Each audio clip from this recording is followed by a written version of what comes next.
This happened last year. It was a really nice spring day, and I went for a walk in the park after work, which was a routine I did almost daily. During my job, I would sit at a desk all day, so it felt great to get up and move around afterwards. I have an apartment on the edge of the city, and the park is just a couple of blocks away.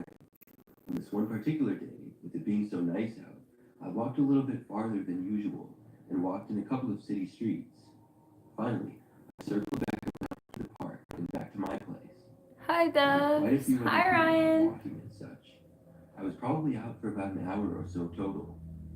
But I had made it maybe 5 blocks within my apartment. Hi, Someone Jay. tapped me on the shoulder from behind. I looked back, and there was a man standing there who was tall and thin and appeared to be around my age. He said to me that he wasn't sure if I was aware or not, but somebody had been following me.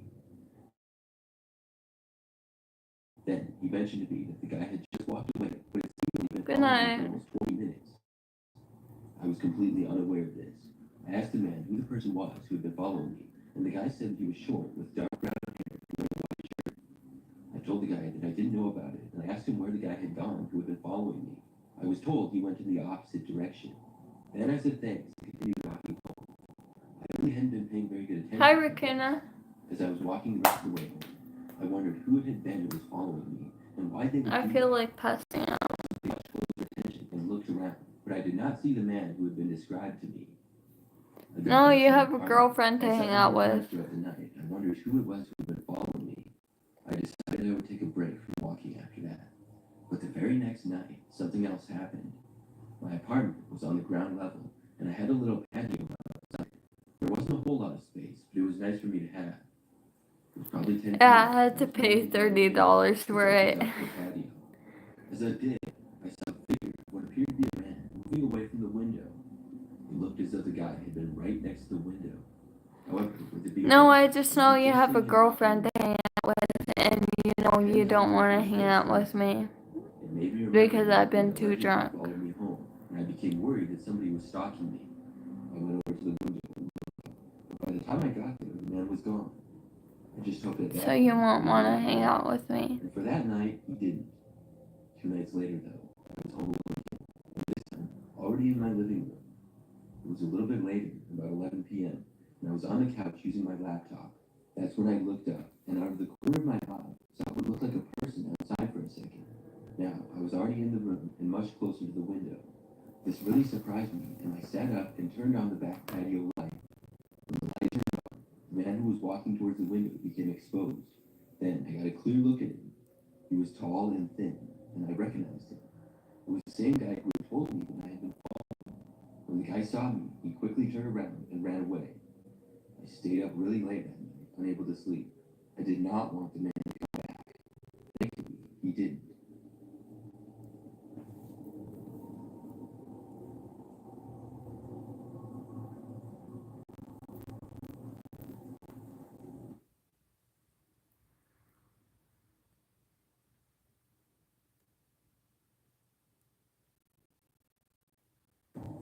This happened many years ago in 2013. I used Facebook quite a bit back then, but I don't really use it at all anymore. On a daily basis, I would use the Facebook app and had the Messenger app as well. I talked to several of my friends that way, and when this happened, I was about 19 years old. I had probably upwards of 500 friends out there, which is a lot of people, but I've seen accounts with thousands. Anyways, I got a friend request from a girl named Veronica. I saw that we had about 5 mutual friends. Oh, I've been texted. I looked at her profile page, but there wasn't much there. Just her age, which was also 19, and she had 2 pictures, and I saw that she had about 200 friends. After skimming over her page, I didn't actually know who she was, but I accepted the friend request. Our mutual friends were some people who I had gone to high school with, but didn't really know all that well as one other person who I didn't go to high school with, but lived in the general area. Not too long after I accepted her request, she sent me a message. I went to the messenger app and I started talking with her. She was really cool, and we hit it off. We talked for probably about a week before we wanted to meet up. I knew that she lived in the area, but I didn't know exactly where. Veronica suggested that we meet at a local mall, and there was a really popular shopping center about 10 minutes from my house. We decided to meet that day at 11 a.m. In the meantime, we kept talking quite a bit, just like usual. When it was Saturday, I drove to the mall and went inside. It was pretty busy with it being the weekend. I had let Veronica know when I was leaving, and I think she left at around the same time as me. When I got inside, I messaged her that I was there. That's when she stopped replying to me initially. At first, she told me that she was inside the mall and would look for me, but after that, I told her where I was and she didn't go there. I was standing in the food court for like 10 minutes and didn't see any sign of her. I reached out to her again, but did not get a response. I did see that she had seen my message though. When she didn't show up for another 5 minutes, I decided to walk around the mall looking for her. I figured that maybe the signal on her phone was bad or something, or maybe she had put her phone in her pocket with our conversation still open. I was just telling myself things like that, but I started to get a bad feeling. The mall was pretty big. It wasn't like the Mall of America or anything, but it was a decent size, and it did have a I'll few be outlets. okay. There were also a lot of people there, so it would be tough, but not impossible to find someone. At one point, though, when I was looking around, I did see this one I guy can't who looked breathe. like he was staring at me from afar. When I walked all around the mall, I saw the guy again, but he was walking a ways back behind me. I walked around for maybe 20 minutes. I really wanted to meet Veronica. The more I walked around, the more I felt like she wasn't actually there. Then, finally, I felt my phone vibrate. I looked, and Veronica had sent me a message. She said, "Come to the entrance by the food court." That was the first area that I had been, and I had told her when I was there. I walked back over to it, which took me about 2 or 3 minutes. I don't feel that good, yeah. I looked around. It was still crowded, but I didn't see Veronica. I was a good ways away from the entrance doors, and I started to walk over to them. But that's when I noticed that the same guy that I had seen multiple times before was right there. He was standing right by the entrance and kind of looking around. Then, when he made eye contact with me for a brief moment, he walked behind one of the doors. I started to get suspicious, and I decided that I was just going to leave, but I was going to leave in a different door than that one. I began walking in the opposite direction. When I did, I noticed the guy then start to walk through the food court towards me. I picked up the pace and turned a corner to another hallway. I walked quickly and didn't make it to the exit. I didn't see the man behind me when I made it there. After that, I walked around the mall on the outside until I made it to the parking lot that I had parked in. Then, I drove home. By the time I was home, I looked and saw that I had a message from Veronica. The message said, "Why didn't you come to the food court like I asked? Why did you just leave?" By this time, I knew that Veronica likely didn't exist. No, it's The one okay. guy that I saw was running the account. I asked her to send me a picture of herself right now. Then, she blocked me. That pretty much confirmed my suspicions. I was disappointed, obviously, but I also felt good that I wasn't a victim of anything further than being fished. From that point forward, I was much more careful with who I talked to online. It's I was a okay. senior in college, and this story took place during last Meow, year. meow. I'm an engineering major, and I've taken some pretty difficult classes in recent years. Shit. They turned off the. Remember that this past spring, finals week was approaching, and I had several big projects due. So one Friday night, I decided to go study in the classroom. I know it's not something most people like to do on a Friday night, but I had some fun. Okay. I went to the engineering hall around 1 p.m., and when I arrived, it was locked. When this happened, I could call a security guard. They would unlock the doors for students if you showed them your ID. Then you could use the building to study. I did this, and when the door was unlocked for me, I entered and saw that nobody else was in there. It was strange being there with all the lights out at night, and I went down one of the first hallways where there were some classrooms, and I entered the first one, which I happened to have a class in, and I turned my light. Then I found a desk, sat down, and began working. I got really focused and was getting a lot done. Maybe about an hour passed when I heard footsteps come out of nowhere. I looked up, seeing the classroom door open, and a guy walked in. The man was wearing a red sweatshirt, jeans, and a baseball cap. He stood in the doorway and asked me if I minded if he studied in there as well. I was sort of annoyed by this, because there were plenty of other classrooms he could go to, and nobody else was here. It's I didn't even know who okay. this guy was. I told him sure though, because I didn't want to I seem like could a do jerk. a live. He had a backpack and set it down at the first desk in front of the room. I feel like He sat shit. down at the desk. When my back was more towards the back of the room. I sat it down because that was where my seat was in class, and I was just more comfortable there. After several minutes, I glanced at the guy and I noticed something strange. His backpack was still on the ground next to his desk, and he hadn't taken anything out of it. He was just sitting there in his desk, staring straight forward at me. He wasn't even on his phone. I went back to work, and over time, looked over to him a few more times, and nothing changed. The guy was just making me uncomfortable. I was losing my focus. Plus, it was getting late, almost 11 p.m., so I decided I would pack it up and leave. I closed my laptop and put it in my backpack, my book, and then got up and walked to the door. As I passed by the other guy in the room, I saw that he was still just sitting there. I could feel his eyes watching me.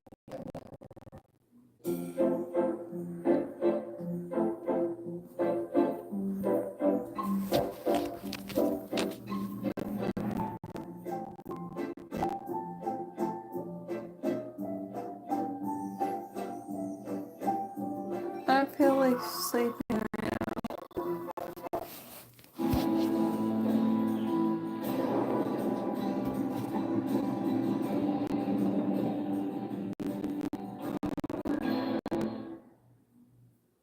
I walked down the hall and out to the main entrance of the building. That's when I heard footsteps coming down the hallway.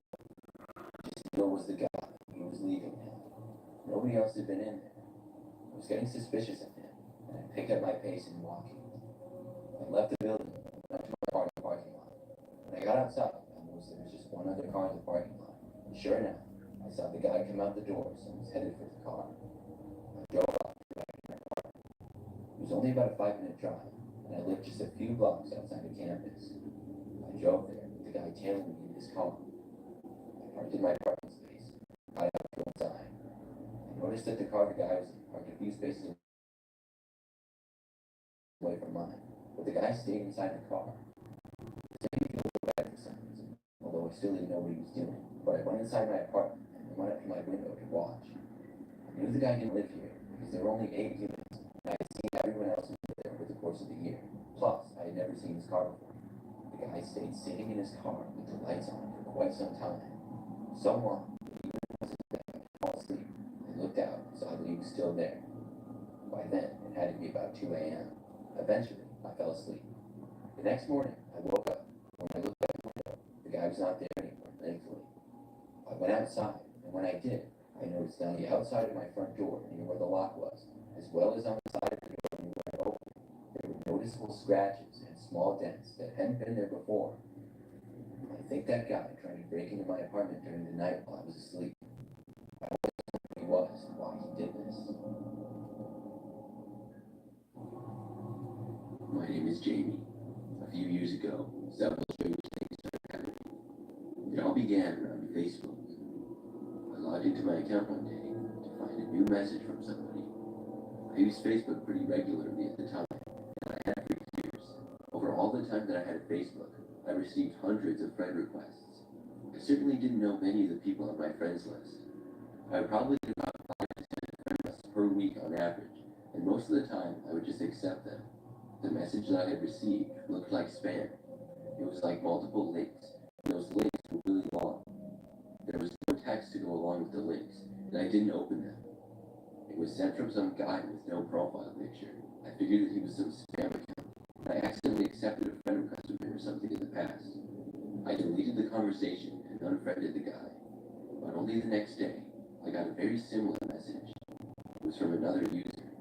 This time, the user did have a profile picture, but it was really generic. I think it was just a logo of a sports team. This person had also sent links. By now, I was suspecting that there was some type of Facebook hack going around, and spam messages were being sent. I just deleted them and went on, but they didn't stop. The next day, I had spam messages from multiple accounts. I was wondering what was going on. Then, the day after that is when things got even weirder, which was a creepy twist. I saw that I had a friend request, and when I looked at it, the username was Jamie Smith Sucks. Jamie Smith is actually my real name, and I also got a friend request with somebody with the username Jamie Smith is an idiot. I clicked on these profiles, and they looked like they had just been created. Somebody was seemingly trying to mess with me. I didn't know who, and I didn't know why. Obviously, I declined those goofy friend requests, and I decided that I would not go on Facebook for a few days. I deleted the app from my phone, and I didn't go on it through my laptop either. couldn't escape the strange things. The next day or two went by fine, but then, one night at about midnight, there was a knock on my front door. I lived by myself in an apartment, and I walked over to the door wondering who would be there so late. No one was there when I looked. The next day, this happened again. A knocking at my door, but nobody was there when I looked outside. The day after that, I left my place to find that there was a picture on the floor right in front of my door. The picture was my Facebook profile pic, and it appeared as though somebody had just printed it off on a piece of paper. This was really starting to concern me, but I had no idea what could be done about it. The last straw was the next day. It was 11 o'clock at night, and I was home in my apartment. There was once again another knock at my front door. Immediately following the knock, I heard that the knob to the door was turned. Luckily, the door was in fact locked. I walked over and looked out. No one was there again. I opened up the door, and on the ground was at least 100 pieces of paper with my profile picture printed on them. They were all stacked in a pile. I took them all and went to the police the next day. I told them everything and made a report. Beyond that, there wasn't much that I could do. But surprisingly, after I went to the police, everything just stopped. There was no more knocks at my door, no more things left outside, and no more weird Facebook messages or friend requests. I still don't know who to do. My name is Bree. When I went to high school, during my senior year, early on in the first semester, I remember noticing this one new kid in our school. We called him Dave for this story. I had never seen him in our school before, and I had a history class with him. For the most part, that's all I knew of him. Beyond that, I didn't really notice him much at all. The next semester, I didn't have any classes with Dave. It was pretty early on in that second semester that one of my friends told me something shortly after I got into school one day. She told me that Dave had been posting some really weird and borderline creepy From Snapchat California stories. to Germany. Luckily, my friend was friends with Dave on Snapchat, but apparently my friend had heard from a mutual friend about it. Somebody who was friends with Dave on Snapchat had seen his stories and found them really odd. When I asked for examples, I was told that he had occasionally taken photos of me in class or in the hallway without my knowledge. Other times, he would post random pictures and mention me for whatever reason. To me, this did seem pretty strange, and I felt like I should tell Dave to stop. But I knew this might be really awkward to do, or he might deny it altogether. I thought about it for a little while, but I never really saw Dave anymore anyways. I didn't have any classes with him anymore. Plus, I never saw him in the hallways in between classes either. Our school was pretty big, with about 2,000 students total. Over time, I just kind of ignored it. I figured that maybe he was a bit of a creep, or maybe he had a crush on me. But if he didn't see me anymore, he would get over it.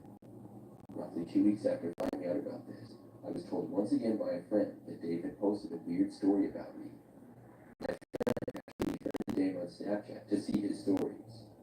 He posted a picture of my car in the student parking lot, saying the caption, "My favorite girl's car." Obviously, I found this really weird, and I knew that I needed to ask Dave to stop. Unfortunately, I could never seem to find Dave in the hallways, and I didn't want to go out looking for him. I decided that I would just add Dave on Snapchat, just for the purpose of asking him to stop posting weird things about me. So that day, when I got home from school, I asked my friend for Dave's username, and she gave it to me. Once I added Dave, he added me back, and he immediately snapped at me saying hi. I snapped him back, telling him that I was made aware of the strange things that he was posting about me, and that I needed him to stop doing so. He opened my snap, but didn't reply. Then, I deleted him. A couple of hours later, when I was in my bedroom, I suddenly heard a loud noise against my window. I had been at my desk finishing homework, which was about 5 feet from the window. I looked over to it, and there was another loud bang. This time, the window broke, and glass shattered everywhere. I jumped back and saw Dave standing right outside the window. He then started cursing at me. I was terrified. I already knew he did some creepy things, but this was really crossing the line. Then he came closer and started to crawl through the broken window. I jumped up and ran out of the room. My parents were home, but on the other side of the house, in the living room. I ran over to them and was frantically screaming that somebody had broken in. They did not leave my bed, and after we called the police, he must have left, because when they got there, he was gone. Thankfully, I knew exactly who he was, and he was found that same night. It was a bad idea for me to add him on Snapchat, because my location was on, and I guess Dave could see exactly where I lived then. Since then, I've turned my location off, and I'm much more careful who I add on Snapchat. Nothing else crazy like this has happened to me though.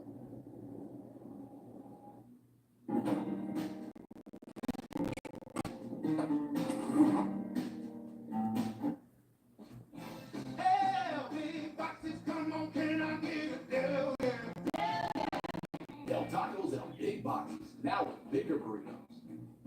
Try the $5, $7, and $9 boxes today. Love Island USA is taking over. Again. If you're not watching, what are you even talking about?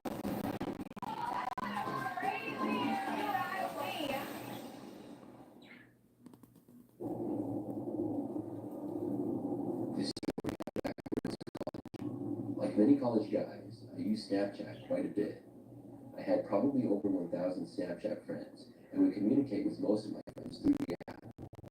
I got to know a lot of my classmates better through snapping them or having snap streaks. Anyways, to get to the story, it all started one night when I was studying in my bedroom. I lived in a house with 2 roommates who were some good friends that I had made my freshman year. I had my own bedroom upstairs in the house, and so did each of my roommates. When I studied, I tended to get distracted by my phone quite a bit, and when I looked at it on my desk, I saw somebody had added me on Snapchat. It was a girl named Kaylee.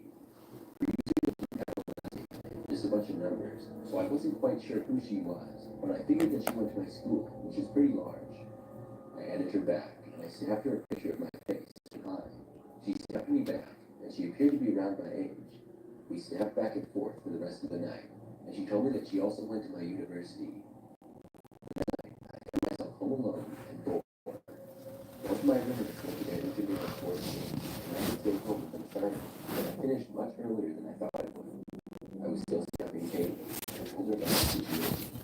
That's when she asked if I wanted to go over. I really hadn't expected that, and I would have expected her to want to meet in a public place, or at least snap a few days before meeting. But I was cool with it. Kaylee asked me for my address, and I gave it to her. Both me and her were both on the Snap app, and it appeared that she lived on the other side of campus. Kaylee snapped me that she was leaving and would be at my place shortly. I went down and attempted to clean up the house a little bit. About 15 minutes later, there was a knock at the front door. I walked downstairs, expecting to see Kaylee, but instead saw some guy. There was a guy with a jacket and a winter hat standing at the front door. I was really confused. I opened up the door crack and asked what the guy wanted. He told me that he was Kaylee's friend and had given her a ride to my house. He told me that Kaylee was in the car down the street, but he wanted to make sure it was safe and I wasn't some crazy person. He told me that he was just trying to look out for her and asked if he could come inside and look around. I was really weirded out by this. It caught me by surprise, and I told the guy to give me a second, and then I closed the door. I checked the Snap, and it showed Kaylee as being literally right outside of my front door, right where the guy was standing. I knew this wasn't right. I snapped Kaylee, asking who the guy was. She began typing quickly, and as she was typing, I looked outside and saw the guy typing on his phone. Eventually, she sent me a chat, and it said basically the same thing that the guy had said. The guy then knocked on the door again. I yelled from the other side for the guy to just leave, and I wasn't falling for his tricks. I then watched him walk away, and thankfully he left. About 20 minutes later, I got a snap from Kaylee. I opened it to see a picture of the guy flipping me off. I opened it, but didn't respond. A short time later, I got another snap. This one was of the same guy saying, "You still fell for a fake girl, you effing idiot." I then blocked the account. He was right in the fact that I had a fake girl, but I had seen pictures of her and wondered how he had done it. After some research, though, I learned that the guy probably got some type of app that allows you to send pictures of snaps whenever you want without it appearing as an uploaded photo. It's complicated, but not too hard to figure out. All the guy needed was multiple selfies of the same girl. I had noticed that her selfie style was a little different when I looked past it. This whole thing was kind of embarrassing for me, but I'm just happy to say that I'm okay.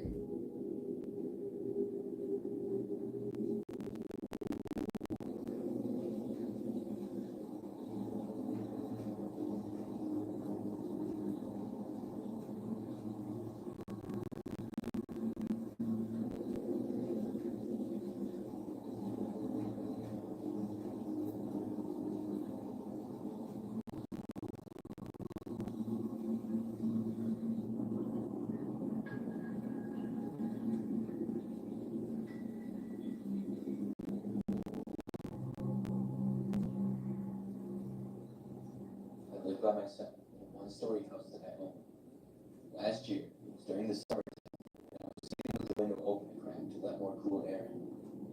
My bedroom is at the front side of the house, and there's a giant row of large bushes that are along the side of the house, and they stop just outside my window. I was woken up from my sleep, and I heard the noise of rustling in the bushes. I'm a pretty light sleeper, but with the window open, when I woke up, I looked to the window, but I kept my blinds down just above the roughly 3-inch crack in the window, so I really couldn't see outside at all. I flipped on the light, which was right at my bedside, and my room then lit up. I got out of bed, went to the window to see, but then I heard more rustling in the bushes. I didn't see anything, so I was quite confident that the noises were caused by an animal, likely a deer. There was a pretty big woods and a park bordering my next-door neighbor's backyard, so we would often get all kinds of wild animals wandering in our yards at night. When I got to the window, I lifted up the blinds and looked outside, but still didn't see anything. Whatever had been there was now gone. After that, I just went back to bed. Probably a couple of nights later, almost the exact same thing happened. I was once again sleeping and woke up in the night to the sound of the bushes moving. I had my window open a few inches again, and my blinds mostly down. Everything was just as it had been all week. I sat up and turned my lights on again. I looked to the window and just barely saw movement or something going away. Couldn't tell what it was at all because of how dark it was, but I had a feeling that maybe it wasn't an animal, but a person. I went over to the window and thought of it again. They were gone. This time, I closed the window and locked it, and put the blinds down all the way. I was able to go back to bed after that without a problem. I was telling myself it was just an animal, but I just had a creepy feeling that it wasn't. Very next night, I was up late. It was a Friday night, and I was watching TV in my bed. I hadn't put my blinds down yet because I wasn't ready to go to sleep. It was probably around 1 o'clock in the morning, and I saw something in the corner of my eye. I turned and looked to the window. That's when I saw a man standing right there facing me, looking directly at me. He was wearing a white t-shirt, had long, sort of messy hair and a slight beard. When I saw him, he didn't run away. Instead, he started to approach the window. I ran out of the room to the farthest away location in the house that I could get to. Then I called the police. When I spoke with them, I told them everything. I didn't remember to include how the man was likely in my house other nights too. Meanwhile, I didn't hear any more noises from the window or anything as I waited for the police. And when they arrived, I searched the entire property, but the man was now gone. I talked with them for a while, giving them all the details that I could. But ultimately, they left with me not feeling that much better. My only hope was the fact that the police showed up would scare the man from coming back. The next night, everything was fine. But the night after that, I woke up in the night to noise again. The window was closed now, so I would no longer hear the bushes moving. This time, I woke up to the sound of a bang against my bedroom window. It was a loud noise, as if somebody was trying to break the glass. I turned my light on and sat up. In the past, that scared the man out. But this time, it didn't. I heard another loud bang on the window. I couldn't see the guy because my blinds were closed, but I knew he was there, and I called the police again and ran out of the room.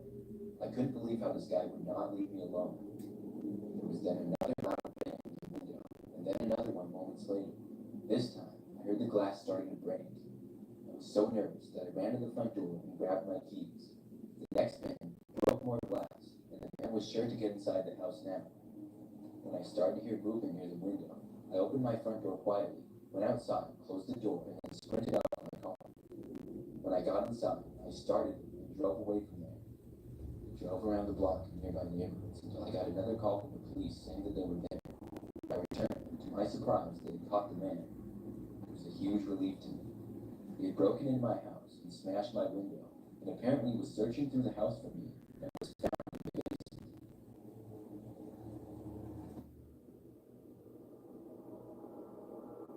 Before we begin, I want to let everyone know that this is a true story. Not a single detail has been fabricated. During my first year of middle school, I developed a bit of a reputation as a wild child, and I've had several run-ins with our school's resource officer. One day when I was at home watching TV in the living room with my sister, someone rang the doorbell. This startled my younger sister because our parents weren't home. I was the oldest of 4 children, and despite my rebellious nature, I was still the big sister. I wasn't too worried about someone at our door because I figured it was probably a mailman or one of those annoying solicitors, or perhaps it was our neighbor checking in on us. I went to the door and politely asked, "Open up. It's the police." A man's voice responded. By the way, our door had no peephole. That's a whole other story. But I could tell there was something off about this man's voice. It seemed cold and detached. I turned to my sister. "I don't know if this guy's really a cop. Go upstairs and go check on Jason and Ashley. I'll handle this." She darted up the stairs. The guy on the other side of the door began asking for somebody by name, claiming that they lived there. I think the wrong place. No one by that name lives here. "We'll have a warrant that says otherwise. Are you lying to me, young lady?" "No. The guy that you're looking for doesn't live here." "Then he just ran up the stairs." This immediately creeped me out. It was a long window at the front door. It had one of those thick frost layerings. It wasn't easy to tell who was inside if you were on the outside looking through it. But it didn't look like he was standing in front of the window. So when did he take a look? He would have had to focus real hard to see my sister because there were no lights on. Furthermore, it was midday, so it should have looked completely dark from where he was. I automatically felt threatened. Whoever this man was had crossed into creep territory. So now I was going to be a jerk. It was my sister, and she's obviously not the drug man that you're looking for. "Why did she run?" "Because you're a fucking weirdo." Excuse me, you don't talk to a police officer like that. The way he said that sounded like he was becoming annoyed, like I should just trust him on his word alone. "Well, if you are a cop, you're not a very good one, because you're at the wrong address. And how do I even know that you are a cop?" "You should just open the door and see for yourself." That's when I saw my sister peeking around the corner at the top of the steps. "Get back," I whispered.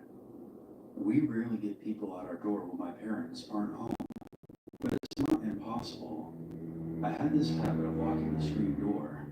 It was very strong for a screen door as well. And to clarify, it was one of those screen doors directly outside of the front door. Our front porch was open. I figured I would take the risk and open the door, just to see if this man was really a cop. When I opened up, the man on the porch did look like a cop. His hand was on his gun, and he kept looking behind me as if he was searching for something. His behavior made me trust him even less. He began grilling me about my sister, trying to catch me in a lie. "Okay, so who really ran up those stairs?" "It was my sister. I already told you. How do I know it's your sister and not the person I'm looking for?" "Look, you have the wrong address." The man glared at me through his aviators. It was hard to see his face because of how big they were. It was like he was trying to hide his face. I know it's a silly thought for a kid, but my mom and I watched tons of true crime shows together. I know it was stupid to open the door, but I had this sinking feeling that he knew that we were alone. Up to this point, he did not ask for my parents, not even once. I just wanted to keep them in sight, because I knew my parents would be home soon. The cop explained to me that the man he was looking for lived at our house, and according to his paperwork, this was still his current address. I informed the cop that we had been living here for a few years now, and I knew for a fact the woman before us lived here alone. This frustrated him, and he informed me in a demanding tone that he was going to check the house himself. No you're not. Young lady, you're interfering with police business. Now open up the door before you get in trouble. I'm not stupid. I know that you need special court papers to come inside. I was in a stubborn mood, and nobody wins against me when I'm in a stubborn mood. Unless, of course, you're my parents. Cop or not, this man wasn't coming inside the house, or going anywhere near my siblings. to my parents for the first time. We're your parents. I want to speak to them about your behavior. He was trying to use the get me into trouble tactic to frighten me. In reality, my mom was far scarier than him. He would have been afraid of my mom because she's the type to kick someone's ass and then ask questions later. But she doesn't play around when it comes to her kids. She wouldn't assault or threaten a police officer, but he would have been in for it because my mom would have unleashed a verbal onslaught. Full-blown Karen mode. Level 10. My parents aren't here right now. They're at the grocery store. I had a feeling that he already knew my parents weren't home. Up until then, he hadn't asked for them. I didn't know if he was a cop or not, but I didn't want to aggravate him further by telling him a lie. I know that my behavior was annoying, but I wasn't going to give him a reason to call me a liar. That's when he reached for the screen door and tried to open it. That's when he discovered it was locked. Open the damn door. I said no. I then slammed the door shut, so he couldn't ask me again. I snuck halfway up the stairs and listened. He began yanking and tugging on the screen door. Little bitch, I should arrest you and teach you a lesson. After that, he just walked through our neighbor's yard like nothing happened. That's when I realized that I never saw any cop cars in our driveway. We lived in town homes, so I could see all the vehicles from a distance, and I didn't spot a single cruiser parked nearby. My parents showed up almost right after he left. I told my mom what happened. Well, you shouldn't have opened the door, and you should have called me right away. What's the matter with you? You're grounded. Now come help me with the groceries. I couldn't help but notice that our neighbors checked on us far more often after this incident, and our parents got us a babysitter whenever they left the house without us. I'm not 100% sure, but something tells me that that man who came to the house wasn't a cop, and I would have put my family in danger by allowing him inside. To everyone listening, teach your kids that a uniform is just not enough. You should ask for their badge number and call the police station to verify if you can. It also doesn't hurt to invest in a strong, sturdy screen door.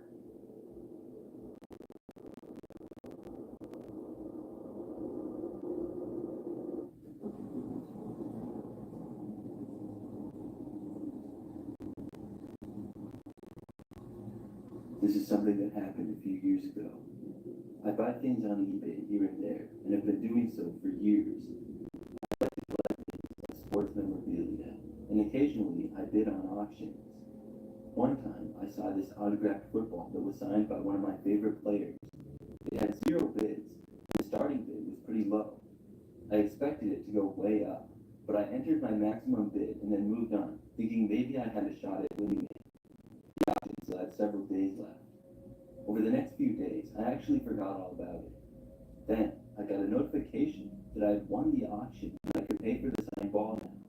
When I looked, I couldn't believe it. Not one single other person had bid on the ball, and I had won. I don't remember the exact price. I think it was maybe like $10. It was probably worth a lot more, maybe over $50. I was really excited and paid the money.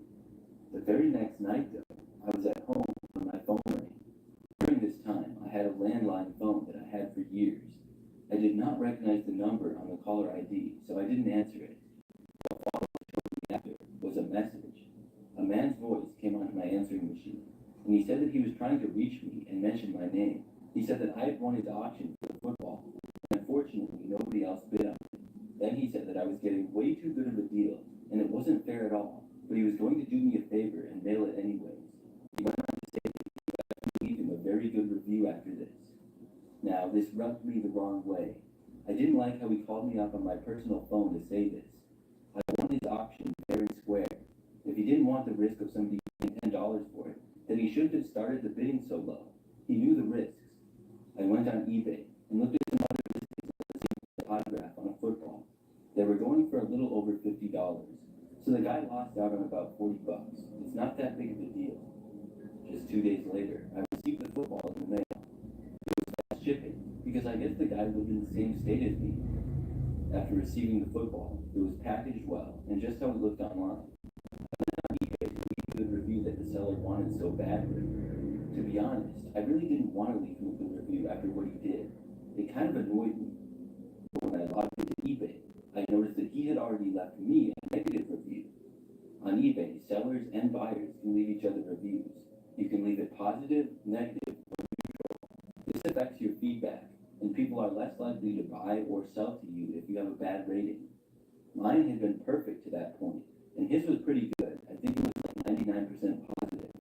His negative review of me said, "Buyer got way too good of a deal." Clearly, he was upset about it, but I did not feel that it was fair for him to leave me a bad review. What was I supposed to do? I bid and I won. Did he expect me to offer to pay more for no reason? It angered me that he left me a bad review, so I left him a bad review. I said what happened. I said, "I won the auction from this seller for a good deal." He then called my home phone complaining and demanded that I leave him a good review. He sent me a message after this, which I ignored. I didn't even open it. Then, the next day, he called me again. I didn't answer, and he left another message. This one was very angry. He berated me for about 3 minutes straight. I didn't even listen to the whole thing and deleted it, but this didn't stop me. He called me again several times the next day. I got frustrated, and luckily I had call blocker installed on my landline. I blocked his number so that he would finally stop bothering me. For several days, everything was fine. But then, one night, I was at home, and out of nowhere got a knock on my front door. I walked down to the front door, but before opening it, looked outside. It was a man who I did not recognize. I didn't know why he would be here. I answered the door, and the man standing there mentioned my name and asked if that was me. I said yes. He then told me that he sold me a football on eBay not long ago. As soon as I heard that, I slammed the door right in his face. This caused him to start aggressively banging on my door. I yelled at him to go away or I was calling the cops. He was yelling and demanding that I give him the ball back, saying that I scammed him. I couldn't believe this guy. I'm not sure if he was really just mad about the ball at this point, or if he was just mad at me. He kept standing there and knocking on my door every so often. After he didn't leave for over 10 minutes, I called the police on him. When they arrived about 10 minutes after that, the man was still there. They spoke with him, and he gave his side of the story, which I'm not even sure what that was. An officer came inside and spoke to me, and said that the man outside kept claiming that I scammed him and stole his autograph. I told the officer the whole story, and I showed him eBay proof on my phone. After a while, the police ruled in favor of me. They said that the transaction was fair and I owned the football. They told the man that he had to leave my property and told him not to come back.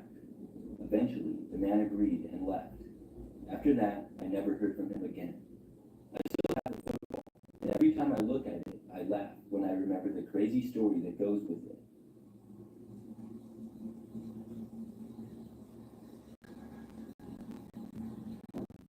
The hardest thing about the new Ben & Jerry's sundae is deciding how to eat it.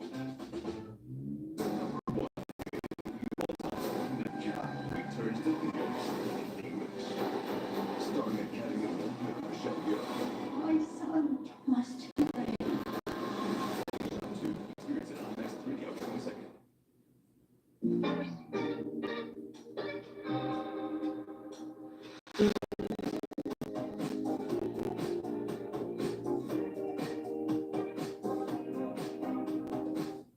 Meetup Mazda has 0% finance for 36 months on every new 2025 Mazda in stock. 0 for 36. Every new 2025 Mazda at Mega Mazda. Mega Mazda has one of Northern California's largest selection. Learn more at megamazda.com.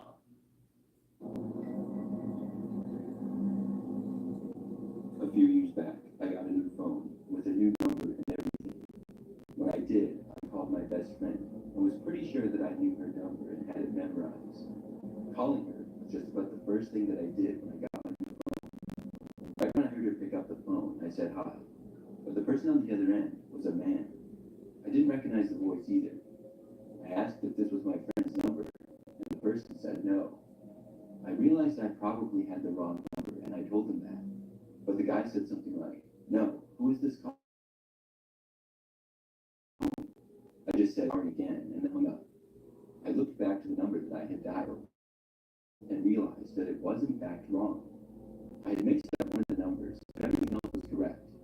Then I called my friend, but as I was talking to her, I got a call from another number. It was the first guy who I had called accidentally. He called me back. I ignored it and talked to my friend for about 10 minutes or so. The guy tried calling 2 more times during the call. Then, later that day, he tried calling me probably 5 more times at least. I ignored all of them, but he just wouldn't stop. He kept calling, so finally I answered it. The man on the other end acted like he hadn't been blowing up my phone all day and night. He casually asked me what was going on and how I was doing. I asked him why he kept calling me, and he flat out ignored the question. I got mad and hung up on him after that. Then I blocked his number. Now I wouldn't have to worry about this guy contacting me again. Or so I thought. Just the next day, I got a text from a new number. It said, "Why did you block me?" I asked who it was, but I really didn't need to. Obviously, I knew who it was. It was the guy that kept calling me. He probably just made an account on one of those free text and call apps or whatever. He texted me back, confirming what I knew, that I had blocked this number. This didn't stop him, though. Whoever this guy was, he was very determined. A new number started calling me repeatedly later that day. I couldn't believe that this guy was still trying to contact me. He just wouldn't give up. I texted this number, asking him to stop harassing me. But he didn't. Each time that I would block the number, a new one would appear. He would call me about 10 times a day and just wouldn't leave me alone. This went on for more than an entire week. I decided then that I was just going to get a new number. I had only had my number for about a week, and this guy would not leave me alone. After I was able to change my number again, I was finally left alone. That guy probably kept calling and texting my old number. If somebody else got it, I feel sorry for them. But when the guy found out it wasn't me, hopefully he left them alone. I still can't believe the efforts he went through to get to me, though. I'm glad it didn't get worse.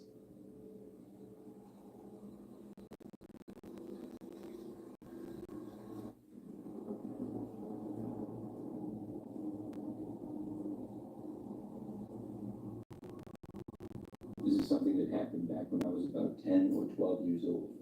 I'm an adult now, so it was a long time ago, but I still think about it sometimes. That's how weird and scary this situation actually was. To start out, I will mention that this was sometime in the early 2000s. Cell phones weren't as common back then, but my parents did have them. It was more common though for us to use our home phone, which was connected through our house. I think we had 2 or 3 of them. The main one was in the kitchen, and there was another in the living room.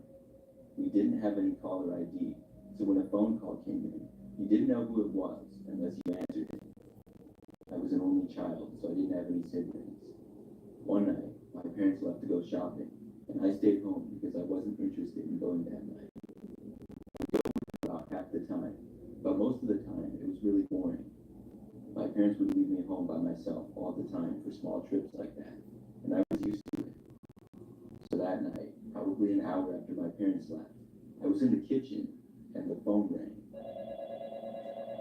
I figured that it was probably my parents' home, so I picked up the phone and answered it. After I said hello, I expected to hear my mom's voice, but I didn't. It was a man's voice, which sounded really weird. It definitely wasn't my dad either. The man on the other end spoke very slowly and asked me who I was. I was kind of creeped out a little bit. I just figured the person was probably calling for one of my parents. Because I was so caught off guard though, I couldn't think of anything to say. I ended up just hanging up the phone right then and there. Afterwards, I went back to whatever I was doing. I don't remember a whole lot the rest of the time that my parents were gone that night. I know that when they came home, that guy didn't call back or anything. But only a few days later, the guy called back again. This time, my parents had already gone to bed, and I was up late watching TV in the living room. It was a Friday night, so I didn't have school and could stay up late. I'm guessing that it was like 11 p.m. or so. When I heard the phone ring, it was really strange. There was usually never phone calls this late at night. I wondered who it could possibly be, but I had no intentions of answering it. I wasn't the type of person to just answer the phone unless my parents were gone and I was expecting the call. I let it ring as I continued watching TV and sitting on the couch. The living room phone was just a little ways away from me. After the phone stopped ringing, I heard a beep, and I could tell that somebody somebody left a voicemail, you could hear it in live time. When I heard the person start to speak again, I instantly felt sort of creeped out. It was the same man, speaking in a deep and slow voice, just as he had before. He said something like, I thought you were home tonight. There was a little pause before he hung up. I wondered who this guy was. Sure, I didn't know all the people that my parents did, but I was really close with my parents. If I had talked with this guy on the phone before in the past, I feel like I would have known. And why was he calling so late at night? I went to the phone, which now had the flashing light that there was a new message. I played it back, just to hear it again. It was certainly really strange. I only stayed up for a little bit longer that night before going to bed. The next day, I forgot to tell my parents about the strange phone call, just as I had the other day as well. But later that night, we were all at home and in the living room when the phone rang. It was kind of late again this time, probably after 8 p.m. or so. My mom walked over and answered the phone. I really didn't think much of it until my mom hung up with a very short time later without really saying anything. She said that when she answered the phone, she heard nothing, and then whoever was on the other end just hung up. My dad said that it was probably a wrong number. Then I remembered the strange phone calls, and I told my parents about them. They said they were unaware of who that could be. We played the message from the previous night, and we all found it very weird. The best guess was that it was somebody who had the wrong number or was just a prankster. That night, we didn't get any other calls. We didn't get any for about a week. In that time, I basically forgot about it. But then one night, I was home by myself again. I think my parents were out shopping again, but I don't remember exactly where they were. It was dark out, and I was in the living room when the phone rang. Thinking that it was my parents, I answered it, but it wasn't. I heard the man's voice again. He started to speak, but I immediately hung up on him. I was too creeped out to listen to whatever he had to say. But just moments later, the phone rang again. I just knew that it was probably him calling back. On the slim chance that it was my parents, they could leave a message. When the phone stopped ringing, I heard that whoever it was going to leave a message. When the message started, I heard the man's voice again. He said that he could see that I was home right now. This was really weird. Could he really? How did he know that I was home? I went over to the window and opened up the curtains a little bit, looking out to the street. I saw that there was a car parked on the side of the street just a little ways back of our house. It was unusual to have any cars parked on the side of our street. I couldn't tell who was inside or anything, but the engine was on and the car was running. I watched it for like 10 or 15 seconds and it didn't move. This was possibly the man. After seeing this, I ran to the phone and called my mom on her cell phone. I told her what was happening, and she said that they would head home immediately. I was too afraid to look out the window again, and I hid behind the couch until my parents got back home. They arrived 10 minutes later, and when they did, they said that the car was not in the street. I'm not sure where that guy went, but I was happy that he was gone. After this happened, my parents would leave me home alone for a long time. Everywhere they went, they insisted that I came with. We also unplugged our home phone for probably about a month. When we finally hooked it back up, whoever that guy was didn't call again. I don't know for sure if that was actually him parked on the side of the street, but I have a feeling that it was. I also don't know who that guy was or why he kept calling us.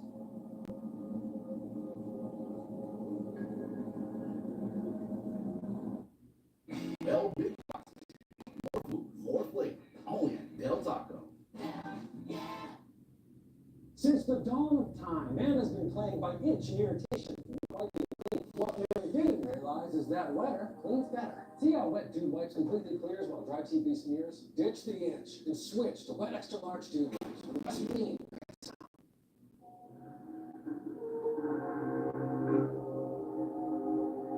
In a place where your gear and groundwork are all the same against the land. It can only be Kuyu. Here to hunt.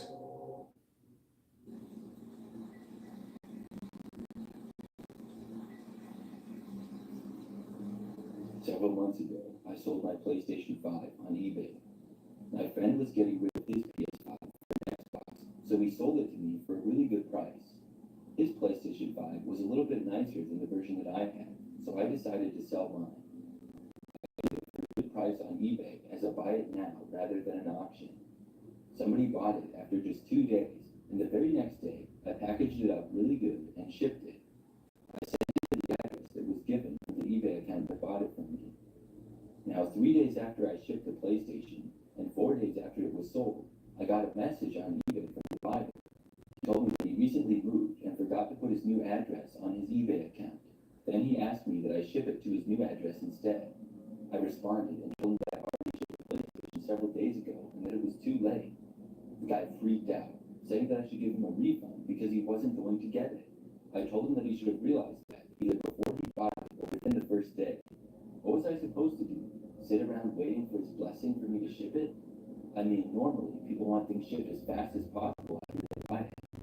He said that he was going to report me to eBay, but that didn't really scare me because I knew I had done nothing wrong. I told the guy that the package was on it, so he could either go to his old address and pick it up, or contact whoever now lives there and ask them to send it to him. In my mind, that was a very logical solution. Obviously, if it was at the wrong address, there was a chance that somebody would steal it, but I mailed it in a box where it wasn't obvious that it was a PS5. The guy did not seem to think my idea was good. He just told me that he needed a refund, and he kept threatening me, saying that he would have my eBay account banned. I told him that I wasn't going to refund him. Over the next few days, the guy kept harassing me, sending me messages. He kept saying that I had to give him a refund. He really wanted the money, but I wasn't going to give it to him. I just ignored him. So about a week later, I was looking at some of the messages that he sent me, and I decided to look him up, just for the heck of it. His username seemed to be his actual name. It was a first name, an underscore, and a last name, a bunch of numbers. The last name was somewhat unique sounding, so I thought that I might be able to find him. I wanted to know what this guy looked like that was harassing me so much. I went onto Facebook and entered his name. Just one result came up, and it was a younger looking man. His page was public, so I could see everything that he posted and stuff, and he was quite active. I scrolled down just a little bit and saw a post that nearly blew my mind. He had posted a picture of a PlayStation 5 with the caption, "Just got this bad boy in the mail. Hit me up if you want to play some COD." The PlayStation looked just like the one that I had sold, and it was dated just 3 days after I had mailed the PlayStation. And the very same day, the guy told me that he had the wrong address. This guy was totally trying to scam me. It was a pretty bad attempt too, to be honest. I screenshotted the post and then sent it to him on eBay. The guy claimed that it wasn't him. Then he backtracked and said that it was his friend's PS5, not his. Then he backtracked again and called me a curse word. After that, I never heard from him again.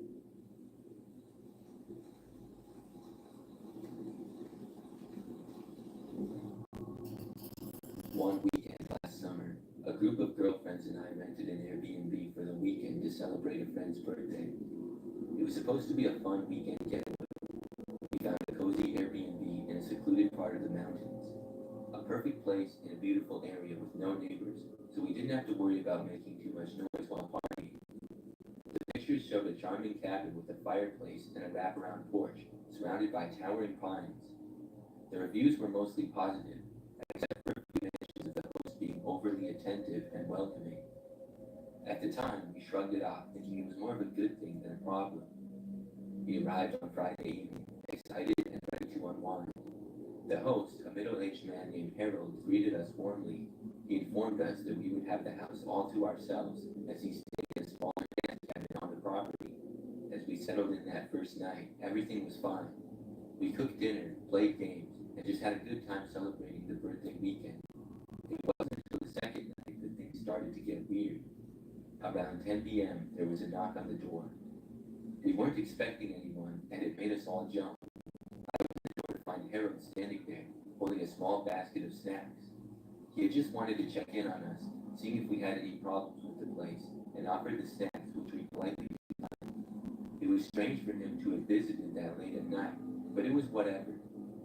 It was only about an hour later that night, out of the corner of my eye, I noticed a shadow pass by the window outside on the wraparound porch. We went outside cautiously to check the porch, but saw nothing.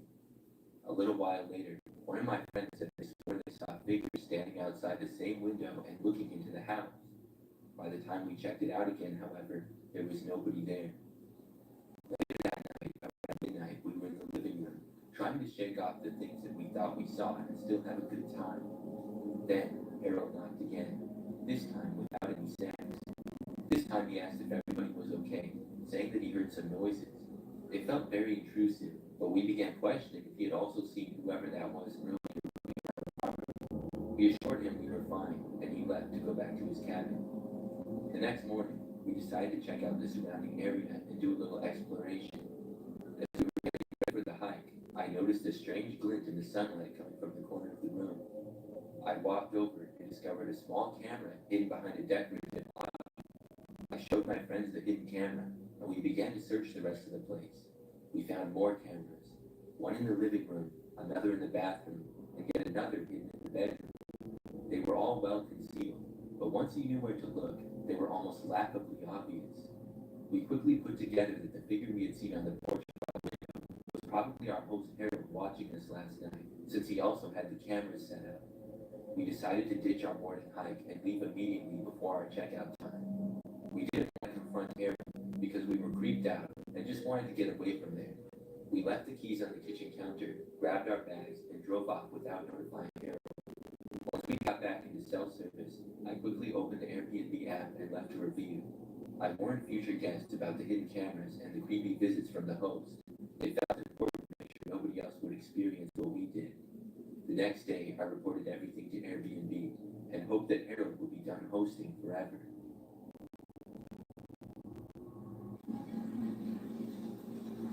I used to use Craigslist from time to time.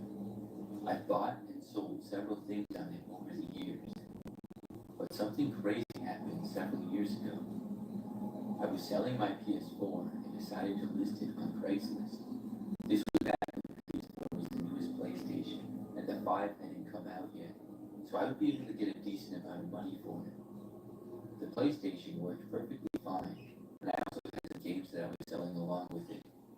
I took pictures and then listed them on Craigslist and hoped that somebody would buy it soon. Within a day, I got a response from somebody. The guy texted me introducing himself as Darren.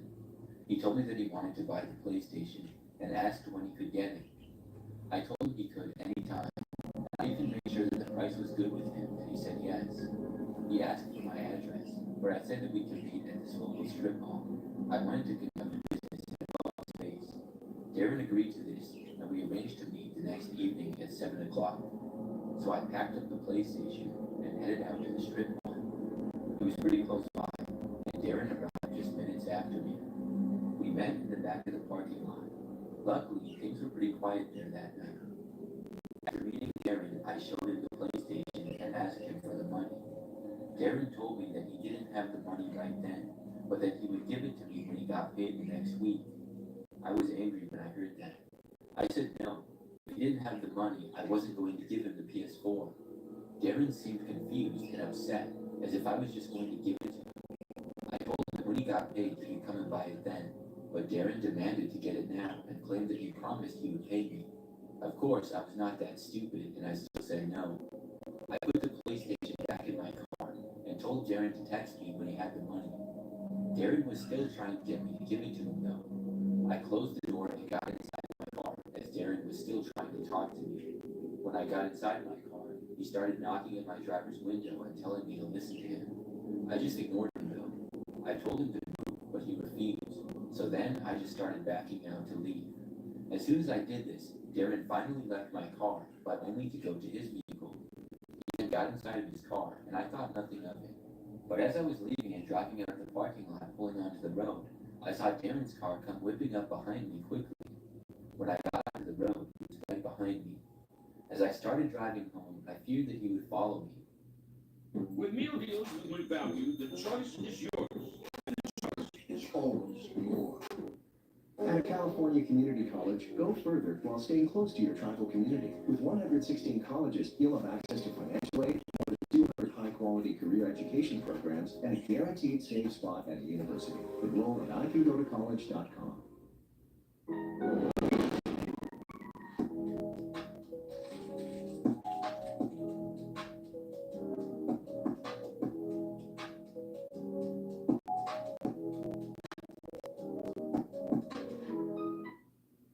So I took this random turn, and sure enough, Darren did as well.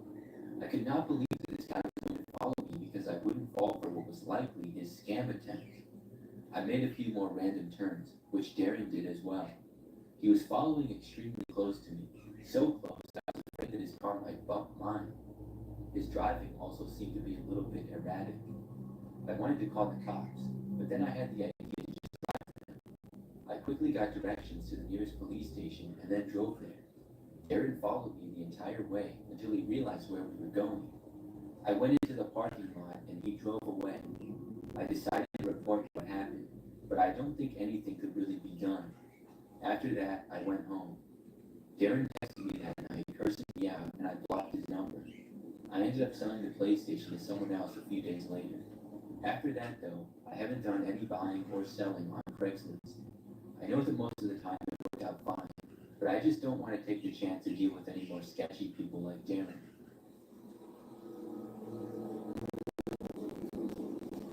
Back when I was poor and in college, I used to sometimes look on Craigslist to see what people were giving away for free. Most of it was junk, or stuff that I didn't want. But occasionally there would be good things there. I actually once got a pretty decent TV for free, as well as a couple of other pieces of furniture, so I would just go on eBay there and look around. It was casual, and I certainly wasn't expecting to find something every time that I went on. But one day when I went on the free stuff, I saw a listing that had literally just been posted like 5 minutes prior. It was an ad for a MacBook laptop for free. At first, I thought that it was one of those scams, where somebody lists something for free. When you actually click on it, the description says that it's like $5,000 or whatever. So when I clicked on the ad, the person said that it was actually free. They said that it worked fine, and mentioned something about because of their job they had a bunch of laptops. It was not the newest MacBook, but about 5 years old. This made it seem more legitimate to me. Still, this was an amazing opportunity, it seemed. And I know what you're saying. It's way too good to be true. But to me, it was worth reaching out and asking. So I quickly texted the number listed, and I asked if the laptop was still available and said that I would like to get it if it was. Within a minute or so, the number responded saying that it was. They asked me for my name, and I told them. About an hour or so later, they responded again with an address, saying that I could come and pick it up that night at about 10 o'clock. I was excited, and I thought that I was getting the deal of a lifetime. So that night, I left my place a little before 10 and drove out to the address. It was a lot farther away than I expected, probably about 20 minutes. When I got to the neighborhood, it looked pretty sketchy, to be honest. Most of the houses were run down, and the yards were overgrown. I started to get a bad feeling, but I was already there, so I wasn't just going to leave. I found the address and then parked on the side of the road in front of it. I walked to the house, which did not appear to be in great shape. I texted the owner that I was there, and then went up and knocked on the door. After a few moments, I heard somebody walking up to the door, and then it opened. There was a guy with long hair and a patchy beard who answered. He said hi, and then instantly invited me to come inside. I walked in the house, which looked pretty run down. It almost looked abandoned, to be honest. Almost every light was off, except for this dim one in the other room. The man told me to go into that room, and so I did. This appeared to be a bedroom or an office, but there was no furniture in it except for these 2 old chairs and a folding table. The guy told me to have a seat, and I did in one of the chairs. The man said that he would be right back and go get the laptop. By now, I was completely sketched out by this whole thing. I was kicking myself for even entering the house, but I was hanging on to the hope that I would get a free laptop. Looking back, I should not have even gone to the house. If somebody lived in a place like that, why would they be giving away a free laptop? Well, after the man left the room, I just sat there and waited. But the longer I did, the more nervous I became. Then, suddenly, the door slammed shut to the room that I was in. I could tell that somebody had closed it, and the wind hadn't blown it shut or anything like that. I got up and stood there for a moment. The door did not open. I walked over to it and tried to open it, but it was being held shut. Somebody was on the other side. I was terrified now. I went back inside the room and looked around. I didn't know what to do, and I panicked. I felt like somebody might run in and attack me or something. There was this one closet in the corner of the room, so I went inside of it and shut the door. And I called 911 on my cell phone. I quietly told the dispatcher of my situation, and I gave them the address as well. Then I waited. I was expecting at any moment somebody to enter the room that I was in. I hoped that I would be able to hold the closet door shut if they tried to open it or something. But nobody came in the room. Things were just fine. About 10 minutes later, the cops got there. I remember that they came inside of the house, and I left the room, finding that the door was no longer being held shut. The police searched the house thoroughly, only to find that nobody was there. They also searched the property and nearby area and came up empty-handed. But they did tell me that the house I was in was abandoned and nobody lived there. So whoever lured me there did not actually live there. I was extremely creeped out. After that, I told the police everything that I could about the situation, and then I went back home. The Craigslist ad had been deleted by then. I also found out that the phone number that I'd been texting with was a burner phone. I don't know why the guy just left. I'm glad he did. Maybe he realized I had my phone and I could call the police. I honestly have no idea, but I'm glad that I made it out of there okay, and I haven't been on Craigslist since.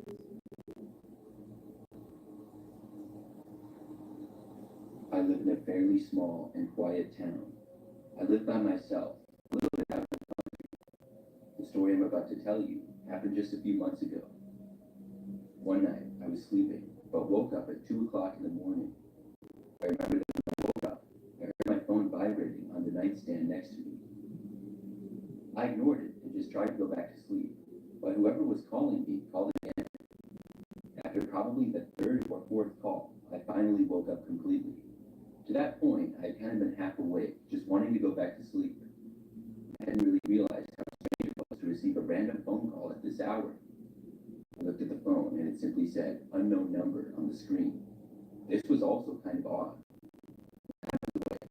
I could tell whoever it was really wanted me to answer, and I accepted the call. I said, "Hello?" But at first, heard nothing on the other end. Then I heard the sound of a heavy and deliberate breathing. That was it. I asked multiple times who was calling, but all I got in response was the breathing noises. This had to be a joke. How else could I explain this? I was pretty sure that was the case. I mean, who calls up someone at 2 o'clock in the morning and just breathes on the other end? They probably found someone to not make their number show and were pulling a prank on me. I said something like, "Very funny," and then I hung up on them. Then I went back to sleep. They actually did not call me for the rest of the night, and I woke up the next morning for work at my normal time. It was about 7 a.m., and after getting up, I went into the kitchen. My kitchen is kind of at the front of the house. That's when I noticed something on my front window. There was like a post-it note, and it was sticking to the window, and I found this really odd. It hadn't been there the night before. It was an obvious view of me, and somebody had to have put it there recently. I walked outside and picked it off the window. There was writing in pen on the sticky note which said, "Call me back." I got the chills when I read it. I connected it to the call that I had gotten at 2 o'clock in the morning. This was really odd. Now, I don't just live in a city where there are tons of houses. Like I said, I'm a little more out in the countryside. The houses are spread very far apart. I can barely even see my neighbor's house when I'm in my driveway. The driveway is also really long. For somebody to be on my property, which has multiple no trespassing signs on it, this was really strange. I went to the police that day about it, just letting them know. I didn't really feel like I was in danger, but I thought I would let them know about the situation because of how strange it was. It's a quiet town, and these things don't happen very often. Now, it very well could have been some guy in the neighborhood pulling a prank, but I've never had any pranks pulled on me like that before. I couldn't think of anybody who would do something like that to me either. Today, it remains a mystery, and I haven't had any strange phone calls since.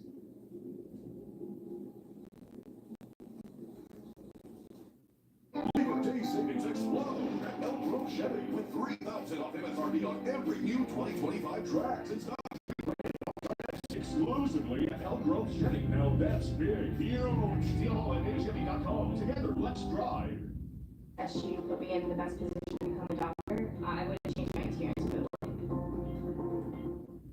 No. Is this the episode with the breaker? No, we can't agree on that. With over 500,000 new listings every month, you can find one today. Yeah, better put a key ring on it. Realtor.com.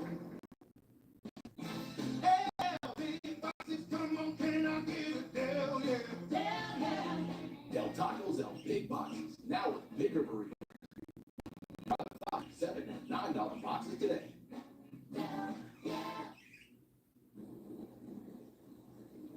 Many years ago, I used to live in this crappy apartment by myself. I had a 1-bedroom, 1-bathroom unit on the second floor of the building. During the time of this event, I'd been living there for over a year. So one night, I was by myself, and I had been home for several hours. was about 9 o'clock at night or so, and I was hanging out in the living room. I remember that I kept hearing the sound of somebody walking down the hallway. Like I said, the apartment was not the nicest, and it was kind of old, so the walls were pretty thin, and you could hear whenever somebody walked down the hallway. But it wasn't a big problem, because the building was usually pretty quiet, and there were maybe 10 or 12 units total on the floor. So it didn't happen very often where people would walk by. But I simply heard somebody walk back and forth down the hallway about 10 times in the span of like 5 or 10 minutes. After hearing this person walk by, I got curious as to what was going on. I got up and walked over to my door, and then looked out of the peephole. After looking out for maybe 10 seconds, I heard footsteps. Then I saw a man walk down the hallway right past my door.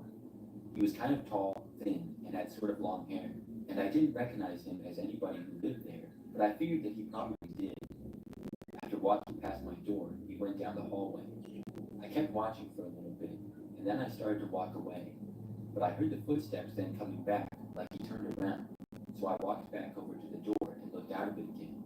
This time, the man started walking by again, but right as he got even with my door, he suddenly stopped. Then he turned his head and looked directly at my door. It was like he could see me, and I quickly moved back. It was really creepy. The guy started standing there right in front of my door. I did not go back to look. Instead, I went back into the living room. But a short time later, I heard a knocking on my door. I had a bad feeling about it, knowing that it was the strange guy who was walking up and down the hallways. Obviously, I had no clue what he wanted, but I also didn't want to know. So I did not get up and go answer the door. He continued to knock. He would knock for a few seconds, stop, and then knock again. This went on for several minutes. I got annoyed, and I eventually got up and went to look again. When I did, I saw this guy still standing there on the other side.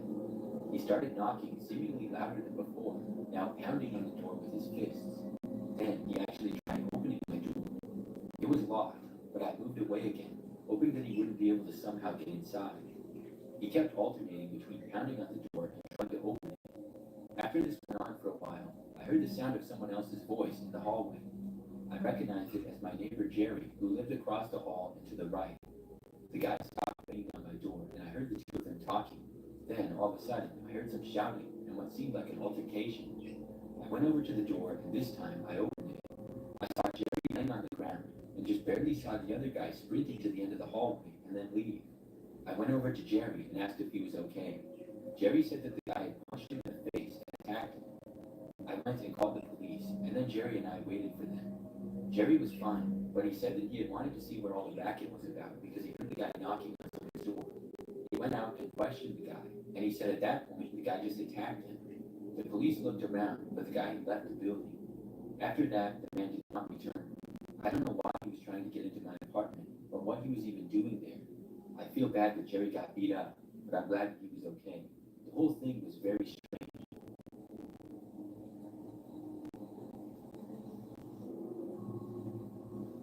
This happened a few years ago. During this time, I lived alone. I had a one-bedroom apartment on the third floor of my building. Overall, the apartment complex was pretty nice, and I liked it a lot. However, I only ended up living there for 1 year, which was the term of my lease, and then I moved to a different place. This event took place towards the end of my lease. It was nighttime, and I was home alone. My living room was at the back end of the apartment, with the kitchen at the front. As it was getting late at night, I was planning on going to bed. It was maybe around 11 o'clock or so. So I went over to my living room window. It was a large sliding glass door that opened up to a small balcony that I had. I went to close the blinds like I did every night before bed. When I was doing this, I got a view out to the parking lot, which also happened to be where my car was parked. And when I looked out there, I noticed that there appeared to be a person standing right next to my car. This caught my attention, so I kept looking. I noticed that it was a man, and he appeared to be messing around with my car. I saw him try to open my door, but the car was locked. I could see him looking into windows and stuff. I opened up the sliding door to the balcony, and I stepped out onto it. Then I yelled to the man to tap my car. When I did, the man looked up and saw me. I was hoping and also expecting him to stop what he was doing and run away. I had this very yelled again, asking what he was doing. The guy didn't answer me. In fact, he didn't say anything. He just kept staring at me for a few more seconds. Then he began walking away from my car, but towards my building. I watched the guy walk all the way to where the front door of the apartment was. Then he went out of my sight.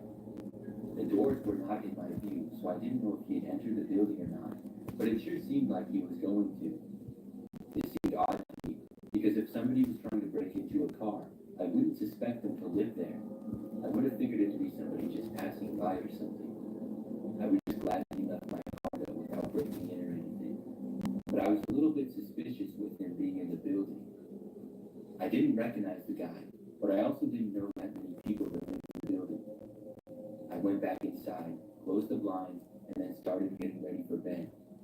But probably about 2 minutes later, I heard somebody trying to open the door to my apartment. I walked over to the living room and then looked at the door. It was locked. After things were quiet for a few moments, I walked over and looked through the peephole. I saw the same guy who had been outside at my car. I didn't open the door, but I kept watching him. He stood there by my door for a short time, then he knocked on it. I didn't answer it, of course. Then the man turned and walked away. I was left with many questions. Who was this guy? Why was he in my car? And why was he now at my door? At that point, I just went to bed though. And after that, I only saw the guy one other time. I arrived one afternoon. I parked my car in the parking lot and then went inside to the building. When I did, I got inside the elevator to take me up to my floor. Right after I got inside, I saw the same man come into view. He was walking down the hallway and headed towards the elevator. The guy was kind of far away, but after he saw me, he started speeding up and almost running to try to catch the elevator before it closed, but it ended up closing before he could reach it. I went up to my floor and quickly went inside. The man didn't come to my door again though or anything. I only lived there for about 2 more months after that, and I never saw that guy again. I have a lot of Snapchat friends. It's an app that I've used since I was probably in middle school. Over the years, I've gained countless friends. Most of them I know, but there's a good number that I also don't know. I think that happens on just about every social media. So I remember that on my Snapchat, there used to be this one guy that would often post really strange stories. And I didn't even know what he looked like or who he was. I don't even know how or when we became friends. But this guy would post stories that I would occasionally see. They would never be of his face or anything. Most of them were just videos of him walking late at night. And he would just show sometimes his feet and the surroundings of where he was going. It would always be strange because there was no context around it. So after seeing those a few different times, it made me wonder when I even became friends with this guy on Snapchat. I really didn't remember. After one night, I saw him post a video. I actually slid up on his story. He posted what appeared to be him walking through the woods. I texted him saying, "Why do you always post these stories of you walking at night?" I was legitimately curious, but he left me unread. That was really strange. Well, a couple of nights later, he was back at it again with another story. This one was very similar to the typical ones of him walking at night, except this time, I noticed the location of where he was appeared to be my driveway, because he was walking up it, and I saw my car where it always was. My heart started racing instantly when I saw it. I saw that the story had been posted just 5 minutes ago. I got up and looked out every window in my house. I didn't see the guy anywhere. After not locating him, I actually went out my front door to go look outside.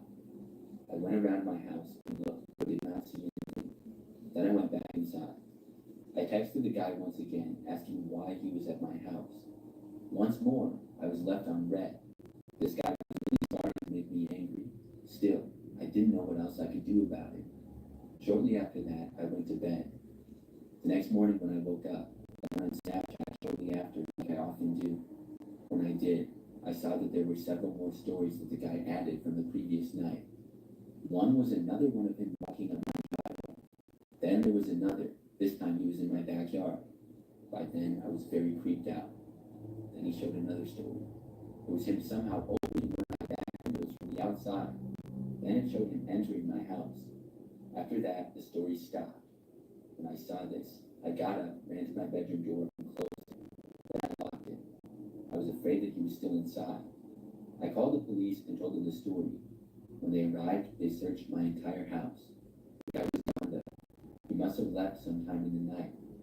I gave them the information that I could. The police also saw that my back door was left unlocked, so that's most likely how he left. My back window was somehow left unlocked as well, I guess. I blocked the guy on Snapchat after this. I lived in that house for a few more months and never saw him again after.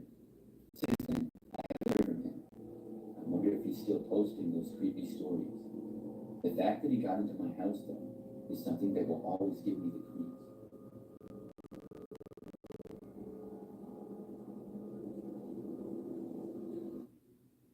Get the ingredients you need for insights that will change everything. Ooh, serving that.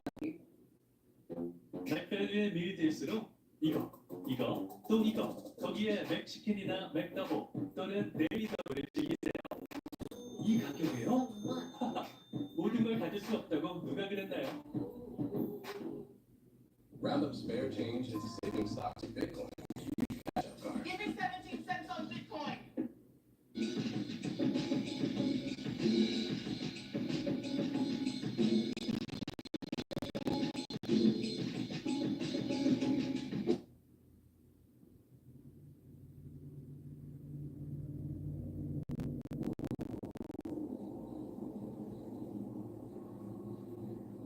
This took place back in 2015 when I was much younger. It was the only time I used a dating app. I was single and decided to give one a try. I don't even recall which one it was, but when I went on, I matched with the guy pretty quickly. We started talking, and based on his picture and the start of the conversation, things were going well. The guy's name was Derek, and he appeared to be tall, strong, and had blondish hair. We chatted about basic stuff and got to know each other a little bit. After about a day and a half of this conversation, he asked me to hang out. Now, I did think this was maybe a bit soon, but I was kind of bored and didn't really have anything going on. I felt like being spontaneous and doing something, but looking back, I was just immature and dumb. I thought, why not? And I said yes. Derek then said that I should come over to his place that same day. Now, this is when I got a slight feeling that maybe it was a bad idea. Even back then, I knew it was probably smart to meet somebody for the first time in a public location, but I really felt confident that I knew him, even though we hadn't sent any pictures back and forth to each other or called each other on the phone. I said okay, and he sent me his address and told me to come over soon. He said that he was bored and not doing much. He said that we could watch a movie and order pizza or something. I told him that sounded good, and that I was only going to stay for a couple of hours at most, though. It was probably like 7 or 8 p.m. at this point in time. So I got ready and then copied his address and pasted it in his Google Maps directions. The location was about 10 minutes away and across town. His address was typical numbers and then the street name and zip code. I followed the direction and it led me to a quiet-looking street that was pretty dark. Then I was told to turn right, and I did, but was very confused. I was turning into the parking lot of a small, rundown-looking motel. Instantly, I was both angry and scared. Why was Derek telling me to meet him in a creepy motel? He told me I was going to his place. I wanted to just turn around and leave, and I should have. Instead, I pulled into one of the parking lot spaces facing the motel. There was 2 floors of the motel and probably about 20 rooms in total, roughly 10 on each level. The parking lot was basically one long row of spaces facing the motel rooms, and then there was a sidewalk in between. There were about 5 other cars in the parking lot, so not many people were staying there. After parking my car, I looked at the rooms and saw lights appear to be on in a few. There was also curtains covering just about every window. I stayed in my car, took out my phone, and texted Derek on the dating app. I said, "He didn't tell me you." He said he was sorry, and claimed that he didn't want to scare me off, but really wanted to see me. He then said he was going to stay in the motel for a couple of days until he could start the lease for his new apartment. He also claimed that all of his stuff was at a nearby storage unit, and his last apartment lease ended sooner than he thought it would. It was a complicated mess of texts, but I understood his basic point. He was just staying there while he moved from one apartment to another. I sort of believed him, because he had been so nice to that point, although that was probably foolish of me. I told him that I was a bit creeped out, and the motel seemed really sketchy. He said he knew that, but it was all he could afford given the situation of his rent and deposit on his upcoming apartment. He then asked me to please come inside and told me the number of his motel room. I looked at it, and it was one of the few with lights on, and it was on the ground level, a little way to my left. I sat there in my car, thinking about it for a minute. I told myself that the fear I had was more than likely nothing. It was natural to be freaked out by a motel like this. I didn't reply to Derek, but after I sat in my car thinking about it, I decided to go in. The story he gave me seemed believable. I opened my door and stepped out. When I shut my door and was beginning to walk, something caught my eye from a motel window. I looked over to see a guy looking out of the window of Derek's motel room, but it wasn't Derek. After less than 1 second, whoever this guy was quickly ducked down and covered the window back up with the curtain. Even though I saw him very briefly, I knew for a fact that it wasn't Derek. He looked absolutely nothing like the picture. I assumed that somebody was there with him. I stopped where I was and got out my phone. I texted him asking, "Who's inside the room with you?" He responded quickly saying, "Nobody, I'm here by myself." The bad feeling I had got worse, and I knew that I needed to leave. I quickly rushed back to my car and then got inside. I told Derek that I saw somebody in his window that wasn't him. He said something like, "No, you didn't. Come on in already." I had already made my mind at that point that I was going to leave, though. I got back inside of my car and drove away. I went back home and then blocked Derek. I realized how lucky I was not at the motel. After looking back at that situation, I also realized how stupid I was. I'm glad that I was able to learn from it. I really don't know if I was a catfish, or the person that I saw was pretending to be Derek, or if he had someone else in the room with him. I'm guessing it was a catfish, but either way, that was my worst experience using a dating app.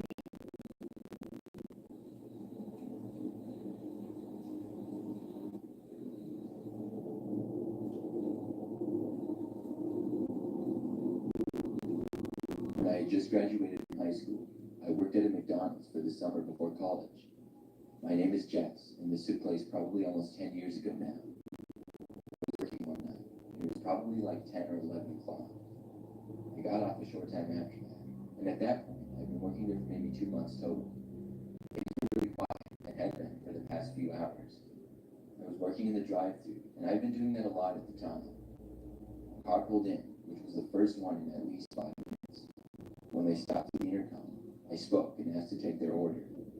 There appeared to be a man driving, and instead of ordering, he just asked, "Is this Jess speaking?" It caught me off guard. Was this somebody that I knew? I didn't recognize him. How could he know my name? I paused before saying, "Why are you asking?" He responded by saying that he knew it was me and he recognized my voice. I asked the man if I knew him because I was 90% sure that I didn't. He responded by saying no, I didn't know him. I asked him if he was going to order anything, and he paused, and then he said he would just see me later tonight, and then drove off. He sped through the rest of the drive-thru area after that. It was an extremely weird thing to happen, and I hoped that the man was just joking. I worked for maybe only 30 minutes or so after that, and then I was off for the night. I lived at my parents' house back then, which was about a little under a 10-minute drive from the McDonald's that I worked at. Afterwards, I drove home. My neighborhood was pretty typical, but when I pulled onto my street, I drove into my house, which was the fifth one down from the end. I saw a car parked out right in front of my driveway, but to the side between my house and my neighbor's. I had never seen it before. My heart started to race. I realized that it was the same car that had been in the drive-thru. I guess this guy was serious when he said he would see me later. But who was he, and how did he know where I lived? I pulled into my driveway, which is something that I instantly regretted. I saw the car start, and then begin going into reverse. It parked so that it was completely blocking me in my driveway. I got out of the car right then and there, and sprinted for the front door of my house. When I got there, it was locked. I started banging on it and trying to open it frantically. My keys were in my pockets, and I guess I was just so panicked that I didn't think to grab them. After probably 10 seconds, which felt like an hour, my mom opened up the door. I got inside, slammed the door shut, and then locked it. Then I explained to my parents what had happened. We looked outside, and the car was still there. My dad then took a step outside. I'm not sure if he was going to confront the man, or just get a better look, but as soon as he did, the car sped off. It didn't come back that night, and the next day, I told my manager at McDonald's about it. Unfortunately, there's not really much anybody can do. The problem was, the car the guy drove was really typical, just a black four-door sedan, and looked maybe 5 to 10 years old or so. I'm not even sure what make again, and luckily, I didn't work at the McDonald's much longer after that.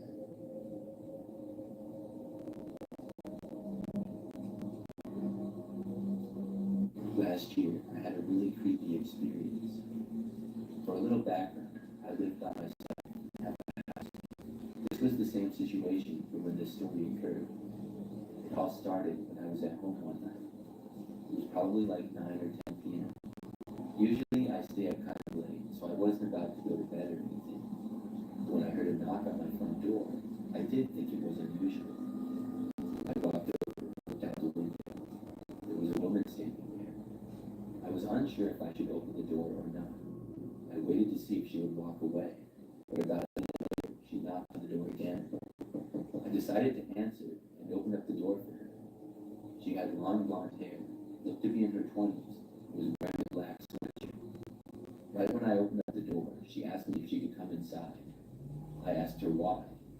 The woman responded, saying that there was some guy that was after her. I told her that I could call the police, but she interrupted me and asked me again if she could just come inside. I didn't let her, though. I suggested calling the police again, but she said no. When I asked her why not, she just turned and walked away rather quickly. I was pretty confused. I looked around, trying to see if there was a man in the place. I didn't see one, though. The woman went down the street and was quickly out of my sight. I went back inside after that and then went to bed. By the next day, I had forgotten about the encounter for the most part. I went to work as usual, but after that, I was home again, and it was later at night. I was in my living room and just noticed out the window somebody walking by out front. It was the same woman as the night before, and she was walking on the street in front of my house. I was not aware of her living in my neighborhood. I had never seen her before until the night prior. It was also unusual for people to walk on the side of my street, so this was overall a very strange situation. When she was in front of my house, she kind of stopped and looked at my house. I noticed this, and then she seemed to kind of notice me through the window and her. Then she kept walking past my house down the street. I wasn't quite sure who she was or why she was hanging around my neighborhood all of a sudden. I thought perhaps she had moved in down the street or something, but honestly, I had no idea. I saw her again the very next day, though. This time, I was driving to work, and I remembered that after making it out of my neighborhood, a car was driving behind me. For whatever reason, at the stoplight, I looked at the car behind me in my mirror. The driver looked an awful lot like the woman who I kept seeing.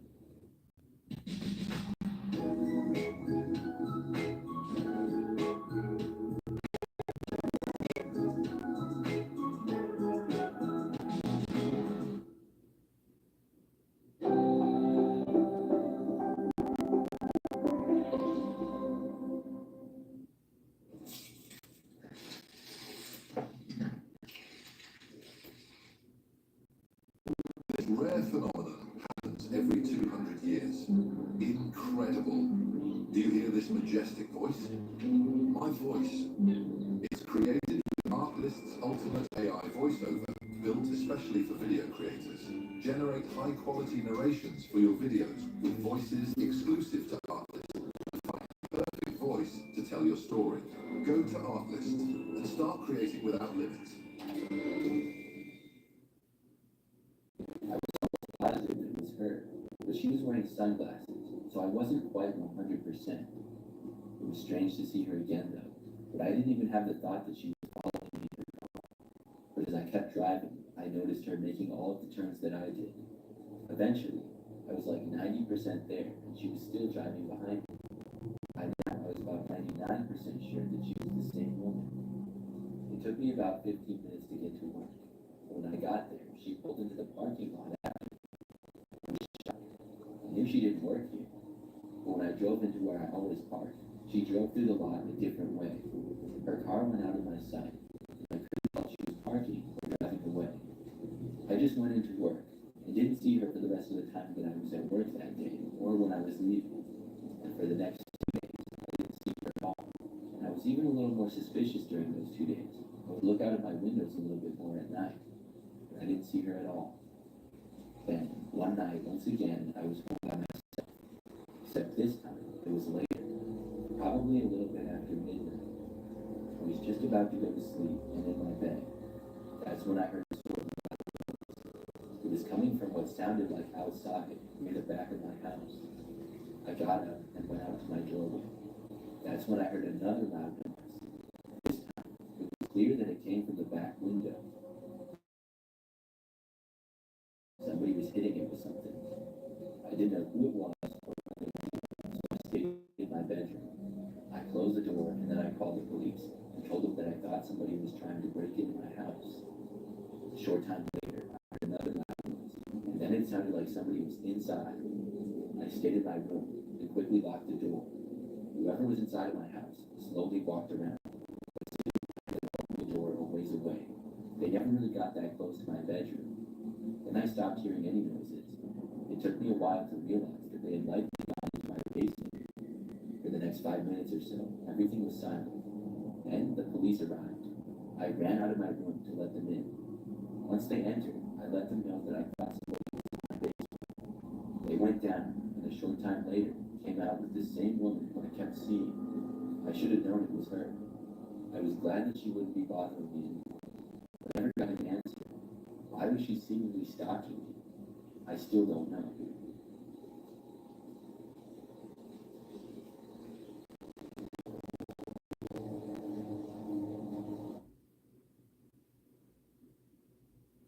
Years ago, when I was broke, I moved to a new city for a job. This job was not the most well-paying job, but it was decent. Because I had no money going into it, though, I had to find a cheap place to live. I ended up going on Craigslist and finding a roommate there. I know that sounds sketchy, and the truth is that it is sketchy, because the guy that I was roommates with was weird. At first, he seemed normal enough, but I never actually met him in person until I moved into the apartment. We had a 2-bedroom place, and it was right outside of the city. My roommate's name was Kevin, and he was thin, had longer hair, and was about my age.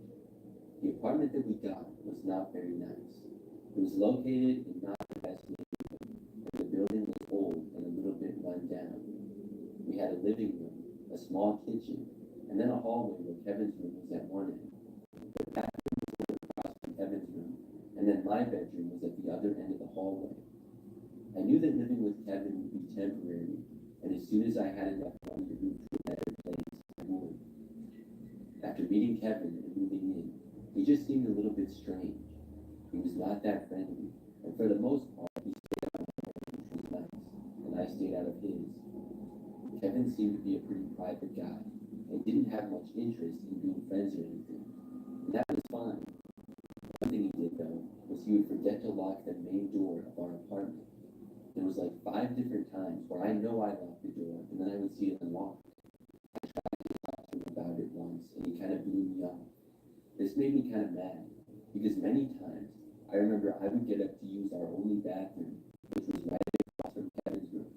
So I would have to walk by his door to use the bathroom, and Kevin would be in his bedroom when I was going to use the bathroom a lot of times. When I would start to I could really hear him locking his door.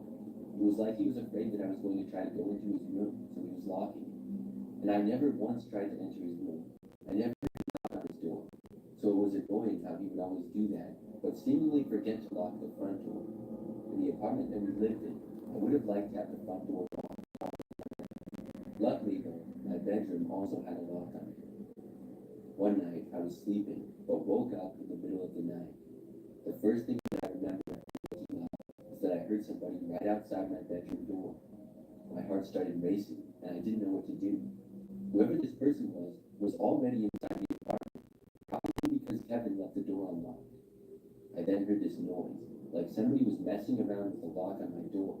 Maybe they were trying to pick it. This went on for like a minute, but luckily, they didn't get in. I got my phone that was next to my bed, and I called the police. Then I turned on my bedroom light. When this happened, I heard whoever it was move away from the door and seemingly back out towards the living room. I didn't leave my room until the police arrived. By then, I hadn't heard anything in a long time.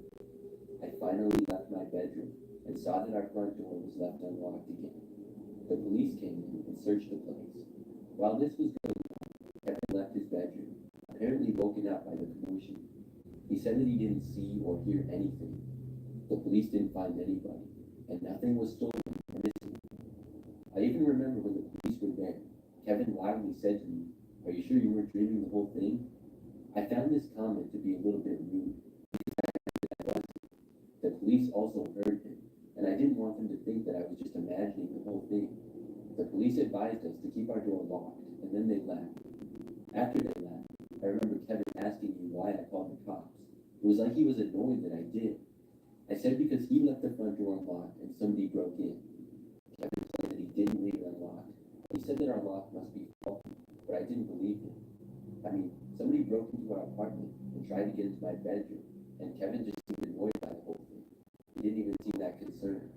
After that, we both went back to our rooms, and I went back to bed. I really couldn't wait to move out of there. Soon, I got enough money saved up to do so.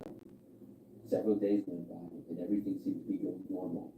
Then, one night, I was in my bedroom again.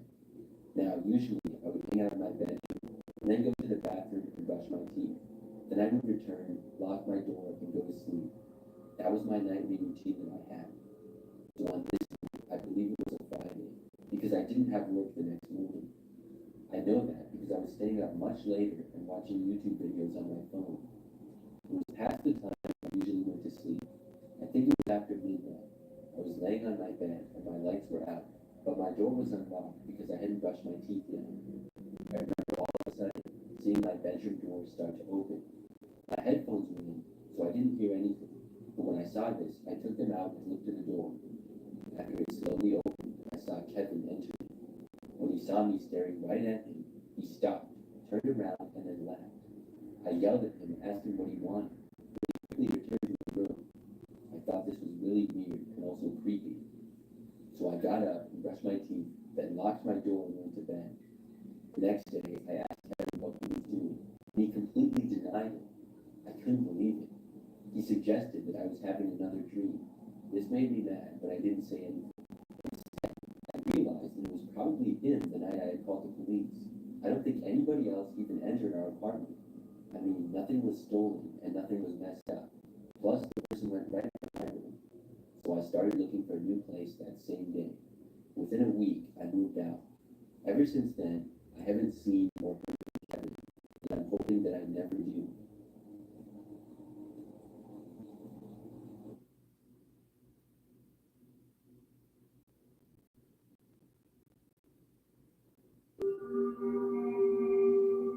He wasn't my blood uncle.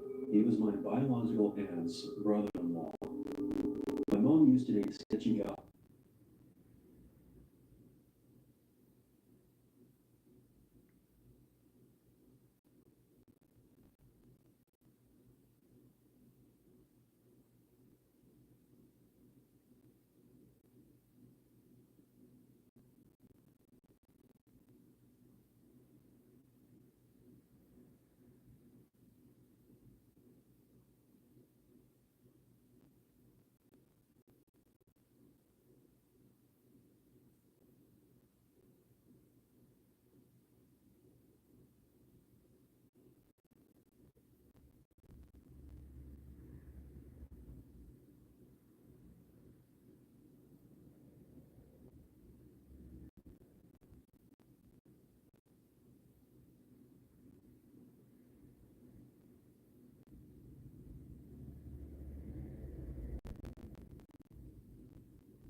I'm alive, kinda.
What's up with you guys?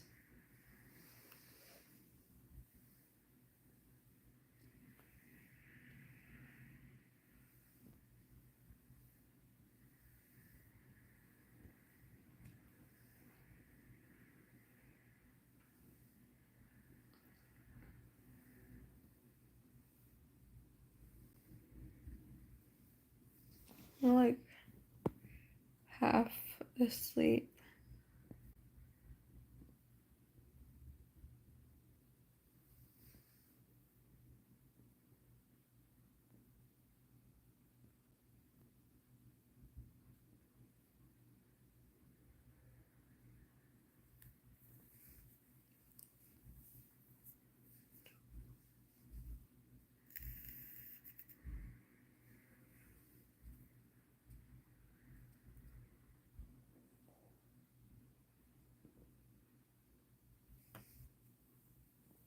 How are you guys doing?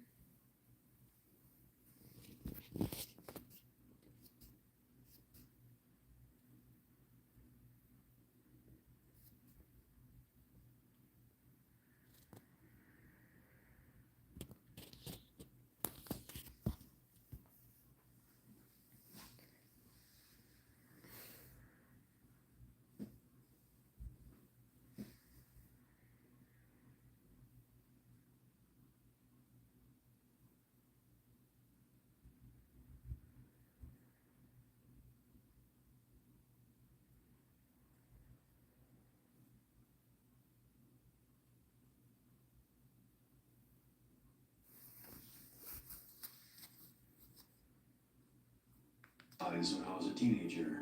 I didn't live with her much because she was a horrible role model. So my grandmother raised me for a big chunk of my life, and I'm thankful for that because she taught me many values and how to be a lady. I later moved in with my father and stepmother and my half-siblings when I was around 15, and I had a wonderful life with them. But let's rewind the clock to when I was 14. At the time, I lived with my mother and her sleazy boyfriend named Dale. We were on the second story of a duplex. Her boyfriend had this friend who would come over occasionally, who looked just like the white guy from Jerky Boys. Same hair, too. He always creeped me out because he kept staring at me, and I would always catch him in the act. My aunt lived down the block, and I would